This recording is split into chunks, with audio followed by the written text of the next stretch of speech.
चलिए आज बात करते हैं ब्यूप्रोपियोन हाइड्रोक्लोराइड दवा के बारे में। हम इसके क्लिनिकल प्रोटोकॉल को बिल्कुल आसान भाषा में समझने की कोशिश करेंगे। तो बिना देर किए शुरू करते हैं। तो देखिए, हम ऐसे 5 हिस्सों में समझेंगे। सबसे पहले तो यही जानेंगे कि आखिर ये ब्यूप्रोपियोन है क्या। फिर देखेंगे कि इसका इस्तेमाल कहाँ होता है और क्या क्या वार्निंग्स हैं। उसके बाद साइड इफ़ेक्ट्स और दूसरी दवाओं के साथ इसके रिएक्शंस पर बात करेंगे। फिर मरीज की देखभाल का जो ऑफिशियल प्रोटोकॉल है उसे समझेंगे और आखिर में ट्रीटमेंट के कुछ सबसे ज़रूरी नियमों पर नज़र डालेंगे।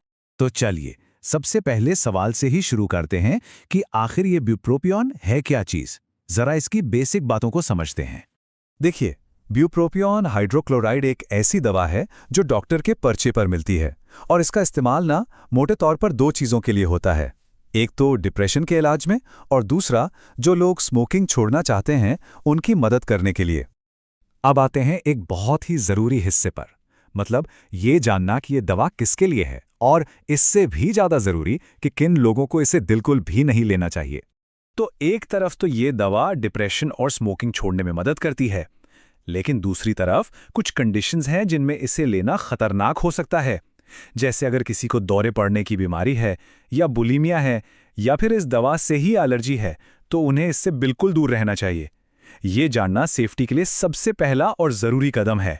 अच्छा, हर दवा के साथ कुछ ना कुछ साइड इफ़ेक्ट्स का रिस्क तो होता ही है ना? तो अब हम ब्यूप्रोपियोन से जुड़े जोखिमों को समझेंगे और ये भी देखेंगे कि ये दूसरी दवाओं के साथ मिलकर कैसा असर दिखा सकती है। तो सवाल सीधा सा है, इसके पॉसिबल साइड इफ़ेक्ट्स आखिर हैं क्या? कुछ कॉमन फिजिकल प्रॉब्लम्स जो हो सकती हैं वो है जैसे जी मिचलाना, उल्टी होना, मुंह का बार बार सूखना, भूख का बढ़ जाना, बहुत ज़्यादा पसीना आना और सिर दर्द। इसके अलावा कुछ असर दिल और हमारे सेंसेस पर भी पड़ सकते हैं, जैसे कि ब्लड प्रेशर का बढ़ जाना, दिल की धड़कन का तेज हो जाना जिसे टैकीकार्डिया भी कहते हैं, या फिर धुंधला देखना और सुनने में कुछ गड़बड़ी महसूस होना।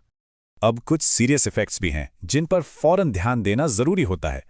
इसमें शामिल है कंफ्यूजन की स्टेट में होना, दौरे पड़ना, नींद न आने की समस्या यानी इंसोम्निया, या फिर बहुत ज़्यादा सुस्ती छा जाना, कमकपी या एक अजीब सी बेचैनी जिसे अकैथसिया कहते हैं, ये भी हो सकता है। एक और बात, ये दवा दूसरी कुछ दवाओं के साथ मिलकर खतरनाक रिएक्शन कर सकती है। इसलिए अगर कोई लीवोडोपा, कोई और एंटी डिप्रेसेंट, शराब या बेंजोडाइजेपिन जैसी दवाएं ले रहा है तो बहुत बहुत ज़्यादा सावधानी बरतने की ज़रूरत होती है। तो ठीक है, ये सब तो हो गए रिस्क्स, पर इलाज के दौरान मरीज की देखभाल की कैसे जाती है? अब हम उसी ऑफिशियल प्रोटोकॉल को समझेंगे जो सेफ्टी और मॉनिटरिंग के लिए बनाया गया है। देखिए, ट्रीटमेंट के दौरान कुछ टेस्ट्स करवाना बहुत ज़रूरी होता है, जैसे कि ईसीजी, जिससे हार्ट की रिदम पर नज़र रखी जाती है। फिर होता है लिवर फंक्शन टेस्ट, ये देखने के लिए कि लिवर सही से काम कर रहा है या नहीं। और एक होता है कंप्लीट ब्लड काउंट, जिससे ब्लड सेल्स के लेवल को मॉनिटर करते हैं। मतलब हर टेस्ट का एक बहुत ही खास मकसद है। और हाँ, एक नियम बिल्कुल गांठ बांध लेने वाला है।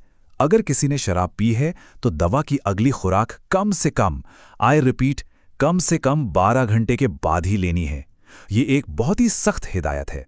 अच्छा, जो छोटी मोटी परेशानियां होती हैं ना, उनसे निपटने के लिए भी कुछ आसान से तरीके हैं। मान लीजिए पेट में थोड़ी गड़बड़ लग रही है तो दवा को खाने या दूध के साथ ले लें।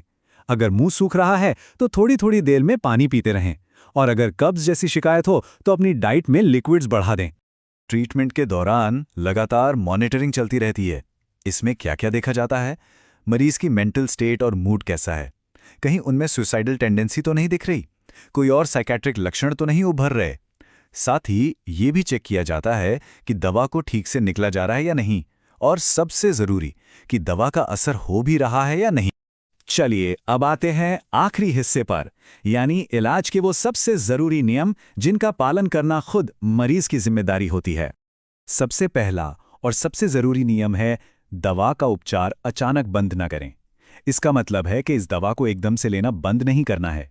ऐसा करने पर सिर दर्द, जी मिचलाने जैसे विड्रॉल सिम्टम्स हो सकते हैं जो काफ़ी तकलीफदेह होते हैं।